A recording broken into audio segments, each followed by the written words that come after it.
اسلام آباد high court کے حکم کے باوجود اسلام آباد میں آج بلدیاتی انتخابات کا انعقاد نہ ہو سکا۔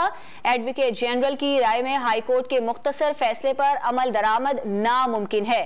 وزیر داخلہ نے بھی فوری بلدیاتی انتخابات کی راہ میں رکاوٹیں گنوا دیں۔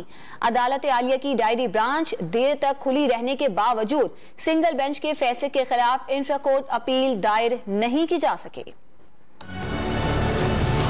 اسلام آباد کی عوام کو میں مبارک دیتا ہوں۔ عدالت کے ذریعے ان کو ایک ایسا فیصلہ ملا ہے کہ وہ اب اپنے ووٹ کے ذریعے اپنی لوکل گورنمنٹ کو منتخب کر سکیں۔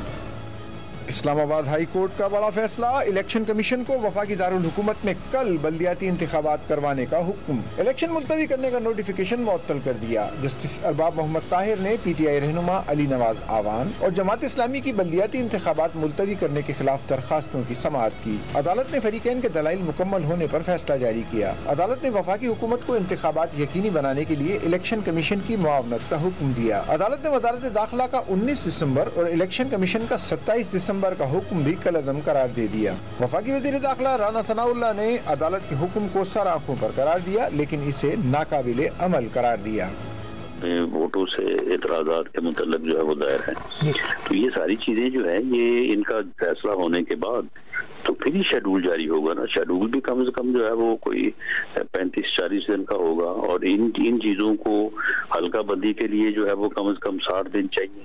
تو اب اگر جو ہے وہ 2 سال کی دیر ہو گئی، 2.5 سال کی دیر ہو گئی، تو اس میں اگر اب 2 ماہ لگ جائیں گے تو اس میں کون سا جو ہے وہ کوئی جو ہے وہ باہر گر جائے گا۔ واضح کیا کہ اسلام آباد میں پہلے ہی حملہ ہو چکا ہے، ابھی بھی سیکیورٹی خدشات ہیں۔